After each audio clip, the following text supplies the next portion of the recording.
There is a huge movement behind goal setting. You see this across social media and across the coaching industry. See, what fundamentally needs to be understood is that achieving the goal is not the real prize, right? Because winners and losers, they can both have the same goals, right? It's not hard to write down the goals or to aspire to wonderful goals. Who doesn't want a big bank balance or a wonderful mansion of a house or wonderful loving relationships or a great fit body or a fantastic career? I mean, these are not difficult things to aspire to. But what needs to be understood is that the illusion of effortlessness requires tremendous effort indeed. Your career is like a living, breathing organism, and building great careers requires nurturing them with strategic guidance. Hi, my name is Sawan Kapoor, and I'm India's leading career coach, also known as the Career Guy. Welcome to the Career Headquarters.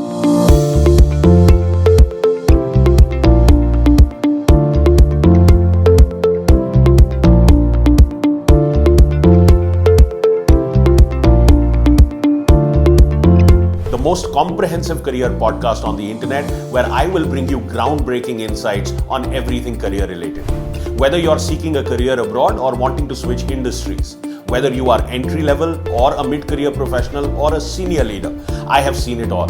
As an award-winning CEO of one of the largest and most profitable beverage alcohol companies, my career spanned 3 continents, multiple industries, and provided me with an accelerated roadmap to the very top. So if you want to build an exceptional career and 3x your paycheck, this podcast is for you.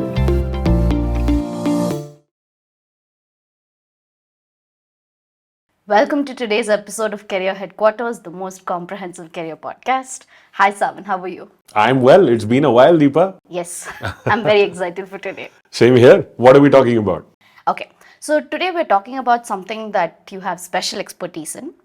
And in fact, this really sets you apart in the career coaching space. So today we're talking about the connection between personal development and career development. All right. Yeah, that's a very, very Interesting. foundational Yeah. and fundamental topic. Yes. All right. Your entire system is based on it. Yes. So what is the connection between personal development and career development? I think to answer this question, I mean, you have to appreciate that we don't know what we don't know. Now, personal development is asking you to appreciate something that lies outside of your experience. So to clarify that, let me give you an analogy. A fish lives in the ocean, right? So a fish does not have any concept of what exists where the ocean ends. It doesn't have any concept of dry land. It doesn't have any concept of that there are air-breathing people called human beings that live on that land. The fish may have an intelligence that can theoretically grasp the concept, but not having that direct experience, it's in a position where it doesn't really know what it doesn't know, right? And that's the problem with personal development. So, see, it's important to understand that this complexity cannot be appreciated only in theory. And your personal development is peeling back the onion. It's what allows you to solve more and more complicated and more difficult situations that life may throw at you. So, for example, let's say somebody has the experience of climbing a small hill, right? And then there is another person who has climbed a much taller mountain, right? Now, you are going to be out of breath in both situations. You climb a small hill, you'll exert yourself and you'll be out of breath. You climb the tall mountain, of course, you will really be out of breath. But there are additional complications that you will face when you climb the taller mountain, right? So the technicality of the climb will be much more severe. There may be snowstorms and blizzards. If you're climbing one of the taller peaks, then, above a certain height, the oxygen is so low that your body begins to eat itself. Conditions such as cerebral edema and all of those set in, and that's what's known as the death zone.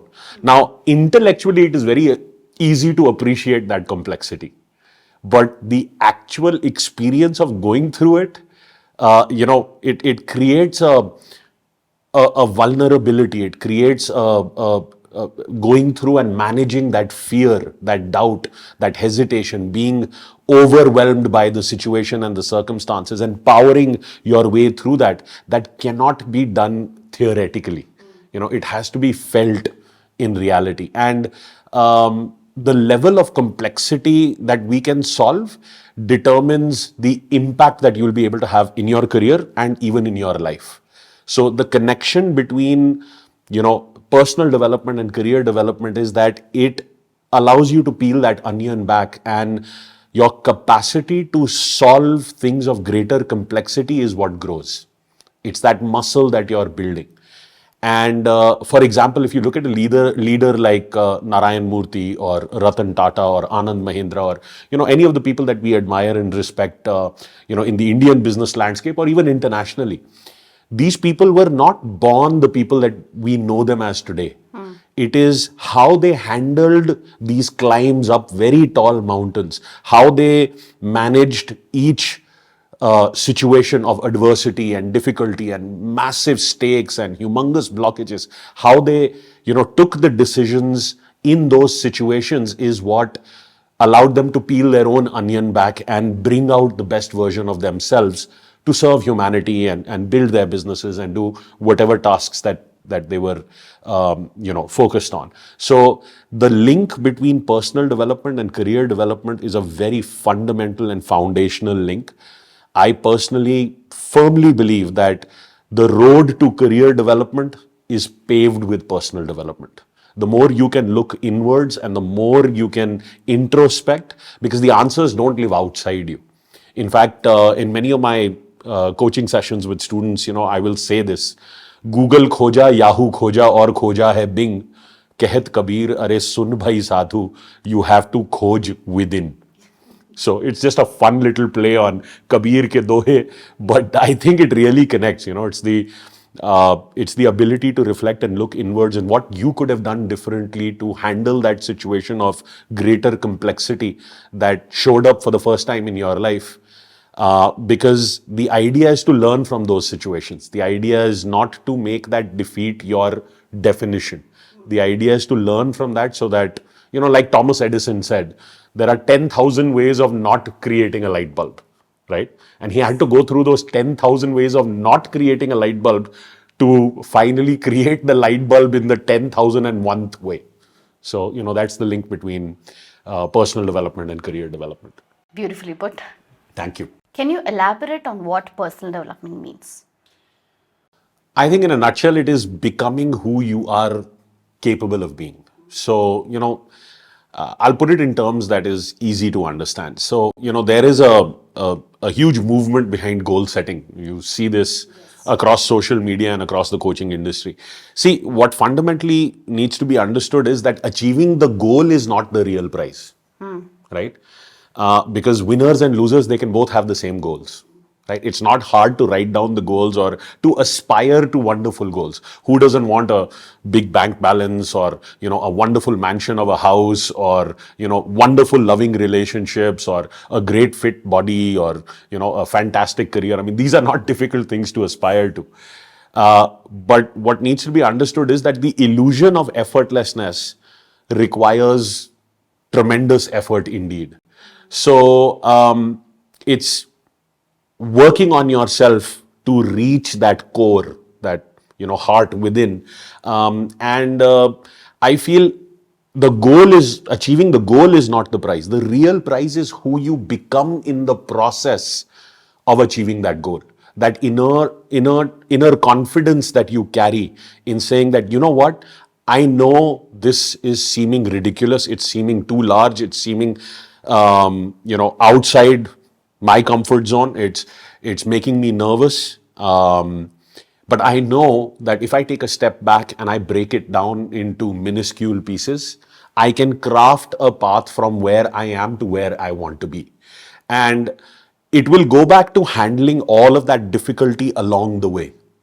It is keeping your mindset at those times when those challenges show up. Now, it's very easily talked about in a podcast, in a room, but when that first challenge shows up, are you going to be intimidated by it? Are you going to victimize yourself over it? or are you going to look for the opportunity in the problem? Like they say in Hindi, "Apada mein afsar." There is an opportunity. The opportunity is hiding within the problem. So, is your mind going to immediately go there, or is your mind going to dwell in the problem, right? So, your response to failure, your response to challenge determines your capacity for success. And that is what personal development means. Having the mindfulness to be able to respond to the events that show up in your life in a mindful manner so that you can understand what that journey is going to be that is executing the solution to reach where you want to be in your life. I mean, fundamentally, you do goal setting, you understand your purpose, you understand. I mean, there's a Japanese concept called ikigai, which talks about, the reason why we wake up each day, the reason we get out of bed, why we've been put on this planet. So you come from a place of purpose, you develop goals and milestones around that sense of purpose. You understand how to allocate your time, what you're going to say yes to and what you're going to say no to. Because time is a limited resource. You, me, Bill Gates, or beggar on the street cannot create that 25th hour Yes. in the day. So, your personal life, your professional life, all of these things are going to fight for that limited resource that is your time. So, what are you going to say yes to and what are you going to say no to? Right? Your children want you, at the same time your boss wants you to do this project. You have responsibilities, towards your in-laws or, in the home front. And at the same time, there are priorities and deadlines to be met in your professional life. So, you want to recharge personally, you want some downtime, you want to focus a little bit on your health. So all of these things are going to be fighting. So, you have to have that alignment across your time, the milestones of progress that you need to make, coming from a sense of purpose, and truly understanding what your highest priorities are. What is most important to you in your life? Because when you work on things that are most important to you in your life, you don't need external motivation. External motivation is a symptom that you are not being authentic to who you truly are. It's like a child playing video games. You don't need to encourage that child to play video games, right? Their goal is to have fun, and they'll play for 8 hours till the parent is saying, now please stop. 8 hours of screen time. I mean, it happens in my home also, where, kids are just, they go on playing, and if you don't check, it could damage their eyesight. So, it's that kind of alignment. When you're working on something that is important to you, that drives you from within, then everything else ceases to exist. And, personal development is reaching that state where you have built your life through awareness and through taking small decisions where all of these factors are aligned. You're being driven from within. You're building a life by design and not by default. Because when you build a life by design, you will turn into a leader. But if you live a life by default, you'll turn into a follower. And living your life as a follower takes no effort.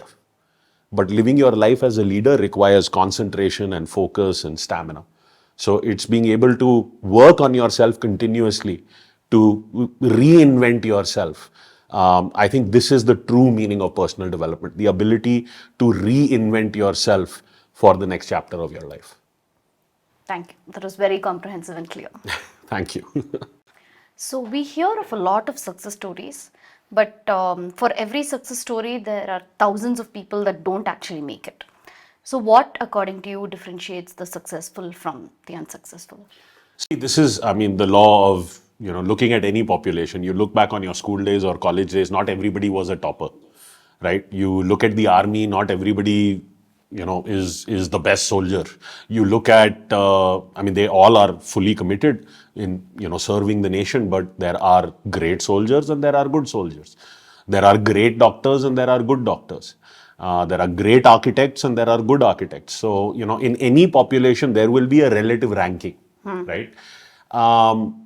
So I will build on the previous answer now that we have defined personal development. See, the difference between the successful and the unsuccessful is one, understanding that life is a game of energy. And if your energy outlasts the energy of the challenges in the environment, you will become unstoppable. But if that doesn't happen, then the energy will overpower, the energy of the challenge will overpower your energy, and you Yes. will land up, having an opportunity to learn from that episode. Uh, there is a beautiful Japanese proverb that says, fall 7, rise 8. Because we don't lose when we fall down, we lose when we refuse to get back up. There is a beautiful strategic value to failure, right? Failure is not the opposite of success. Failure is the precursor of success. Failure is what gives success its meaning. So the lotus only blossoms in the muck, right? Difficult roads often lead to beautiful destinations. I haven't met a single successful person that did not have a difficult past. There is a relationship here in internalizing the value of failure. Like I've said this before, I think, when you go to the gym and you're working out, you're pushing your muscles to that point of failure. It is only when your muscle has failed and is refusing to lift the weight anymore that it will grow, right? So you have to fall in love with that last 10-15 seconds when you've pushed your muscle to failure. You've done that hour-long workout to get to that point, right? So failure is essential to evolution. If the system doesn't break, it can't rebuild to become a stronger, better system. But in rebuilding, if it loses the will, then it will never rebuild, right? So the ability to go, as Winston Churchill said, the ability to go from failure to failure without losing enthusiasm, that is the difference between successful and unsuccessful people. Because success is typically not the outcome of a single decision. It requires consistency. Achieving a really fit body and, muscular health, it requires months, years of dedication, making the right eating choices, going and training with the right direction, getting the right amount of sleep, the right vitamins, the right minerals, all of that. Building a successful business requires being consistently correct about many things, learning from your failures and continuing to be more correct than you are wrong, building a great career, having wonderful relationships in your life. So these are not the outcomes of a single decision. It requires consistency. And I think consistency will beat hard work. Hard work can be a little overhyped. So I think consistency will beat hard work because it's incremental progress. It's small gains, but consistently that has the ability to move mountains.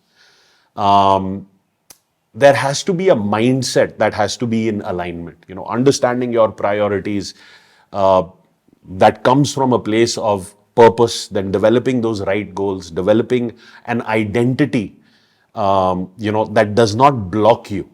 So I may desire to have a really fit body, but unless I make the sacrifice in the kitchen to not eat unhealthy and I put in the hard work in the gym, that will just remain a dream, right? And if my current identity is more attuned to sitting in front of the television and watching Netflix and Amazon Prime, then my identity is not letting me follow the process that is taking me to the outcome. So, that alignment needs to have occurred. Beliefs will play a huge role in the process of shaping your identity. And, people have beliefs right now. We have a belief in what we can be paid in the market. We have a belief about, what's the best way to help our employer on a particular project. If you want to change the outcomes, you'll have to change that underlying belief system. So, beliefs are essential because the belief with which you begin the journey will land up defining the journey. You begin something half-heartedly, it's not going to work out most likely. That is why they say well begun is half done. You have to determine the scale at which you want to engage in life. And that goes back to having a belief system where stamina is a very core part of perseverance, persistence. It's a very core part of how you deal with life. Because failure is not final and neither is it fatal, right? It's an opportunity to learn. Now, it's your choice. Do you take on that and become better, or do you take on that and become bitter? As simple as that. I think these are some of the things that can throw a lot of light on being successful and being unsuccessful.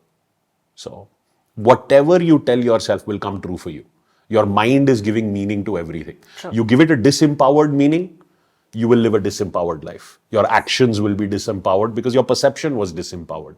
You give it an empowered meaning, even bad things that have happened to you in your life, you start giving them an empowered meaning because the dots only connect when you look back, right? The dots will not connect in the future. But when you put in the good karma and you put in the right effort, then someday when you look back, the dots will connect. Otherwise, it's not the end. So that's how I would categorize that. Wow. That's all I have to say. What's the ego and what's the role of the ego in personal development? There's a famous statement which says that when ego comes, everything goes. And when ego goes, everything comes. See, ego is your sense of self. It's related to your self-image, your intrinsic feeling. Identity. Yes, your intrinsic feeling about yourself, the importance, the respect that you associate with your identity, how you view yourself. That's where it takes place. But the ego also has a dark side, and that is because the ego is very insecure, and it constantly needs validation. It wants to be proved right to itself. And your ego resides in your hind brain, in your primal brain, in the reptilian brain. And the problem with the ego is that it is run by impulse. It's not run by calm forethought. It's run by impulse. It played a very important role when we were not living in modern society because it's formed like I said, in your hind brain, Yes. in a portion called the amygdala. So that's where your fight or flight response lives. So back in the day when we were living in the jungle and facing saber-toothed lions and dinosaurs and all of that, this is what would decide: should I fight this situation or should I run from this situation? So an unhealthy ego is like a hammer, and if you are taking the stance of being a hammer, then everything to you will appear like a nail, right? Even if it's a flower, the way you're looking at it, it appears like a nail, and you'll land up hammering a flower, right? So the ego is where you have phobias, complexes, impulses, instant gratification. This is the surroundings in which the ego lives, and it lives in that back portion of the brain in the amygdala.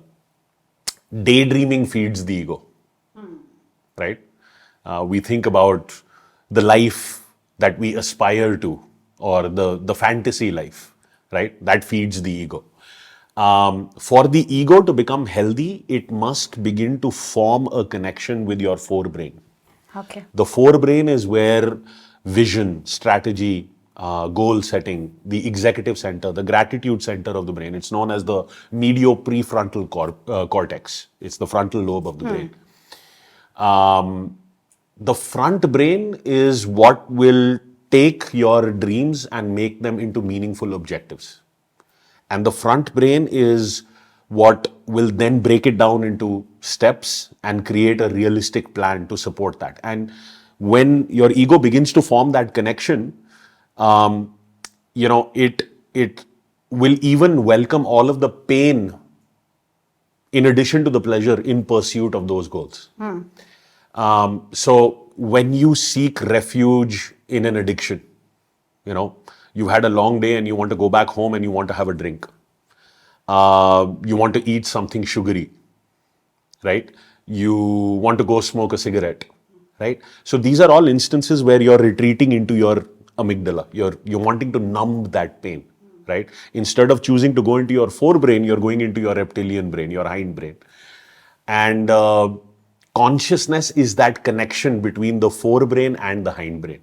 This is also the journey between karma and dharma. Okay, now that's a very deep concept, and maybe over another podcast we can get into it. But I did want to mention it because that ability to follow your discipline, resist the temptation when you are tempted to act out of balance. Um, so that is the ability to control your ego, right? And that's the muscle you want to build, not to be able to act on that impulse. And the ability to control that comes from mindfulness. It comes from meditation, and it comes from slowing your brain down, where you can notice every single thought that is going across your brain. And it's almost like an out of body experience. You can step outside of yourself and see what is triggering you and what emotional response is coming up, and then being able to step in and stop that if that is not a response that will serve the situation. So you really start to get the power to associate with the thought that will serve the situation instead of damaging the situation, right? And as your ego goes from starting to take that journey from being unhealthy to being healthy, you will start choosing becoming better instead of becoming bitter, right?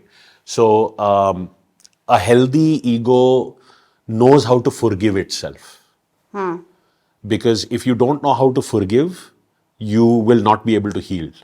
And if you don't know how to heal, you will forever remain a prisoner to the experiences of your past. And if you remain a prisoner to the experiences of your past, you will not know how to grow.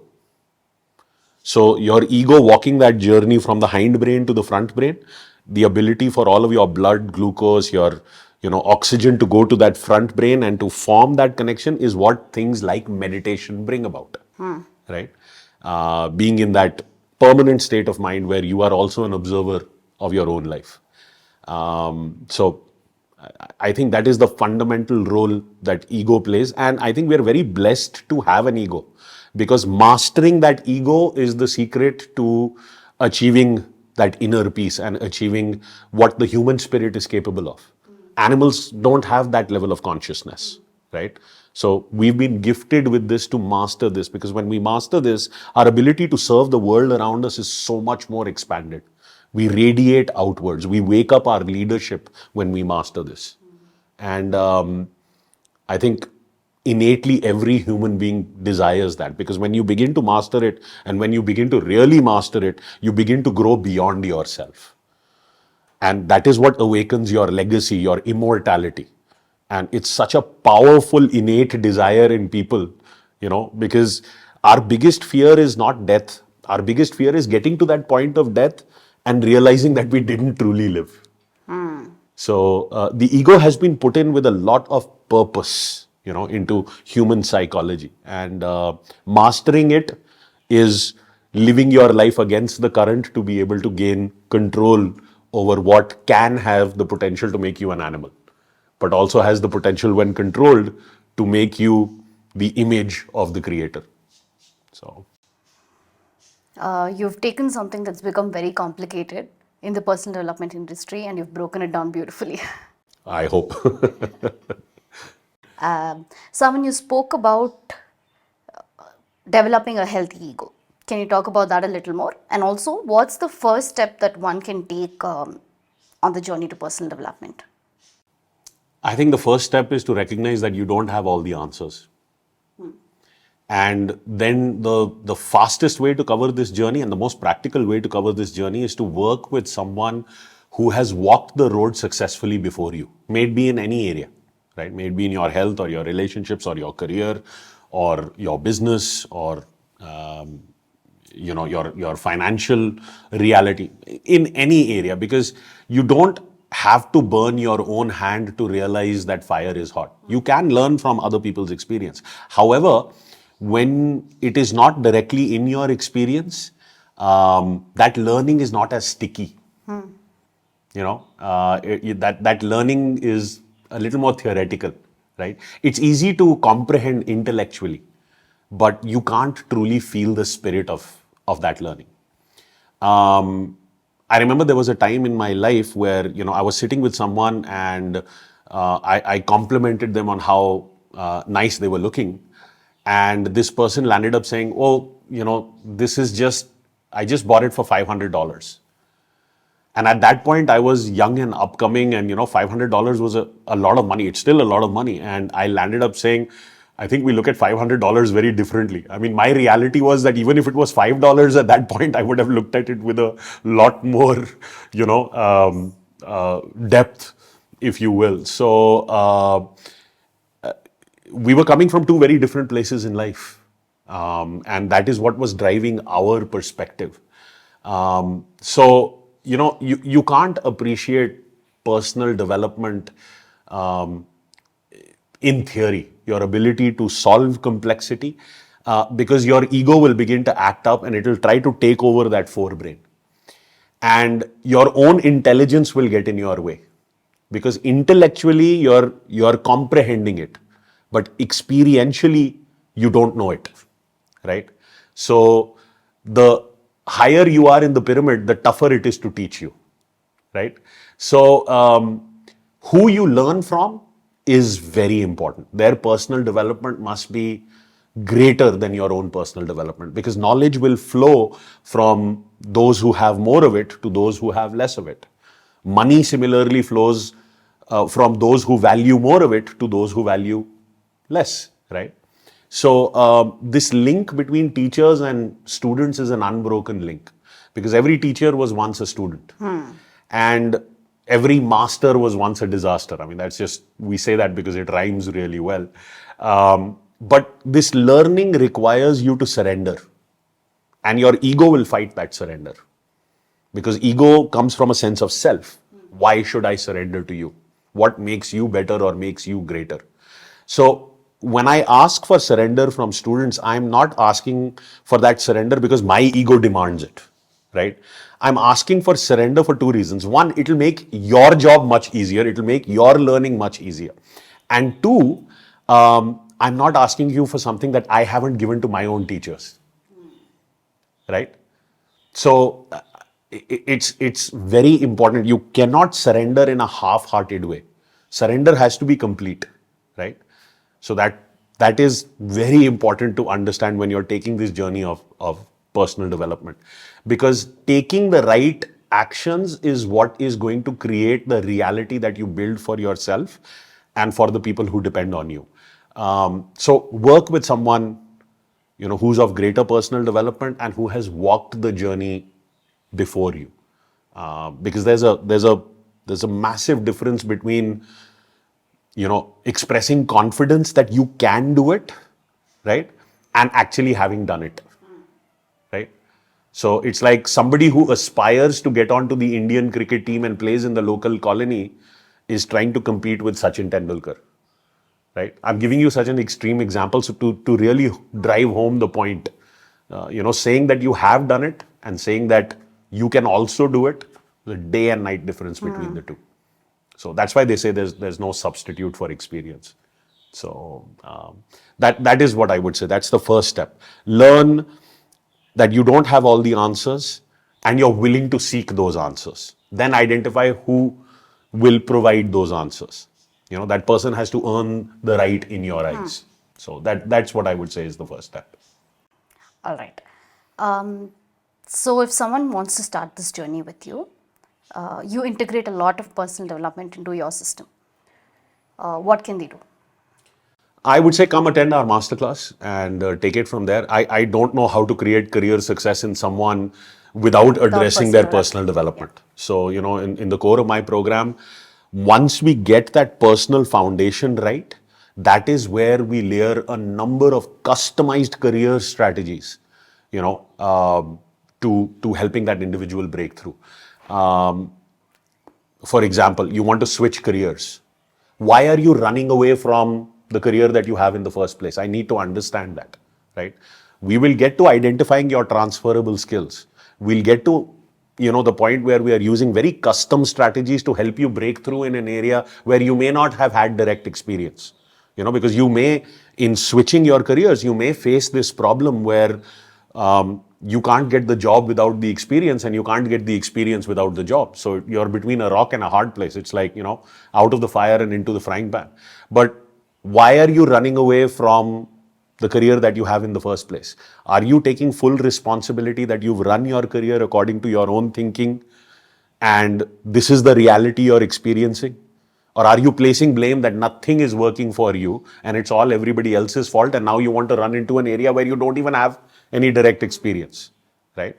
So all of these things need to be understood. We create the foundation of personal development, and then we layer very, very customized and unique strategies specific to how they will help who you are break through. So come attend the masterclass. I think that's the first step. And I think the link on it is on our website and on our social media and all over the place. The description as well. Yeah.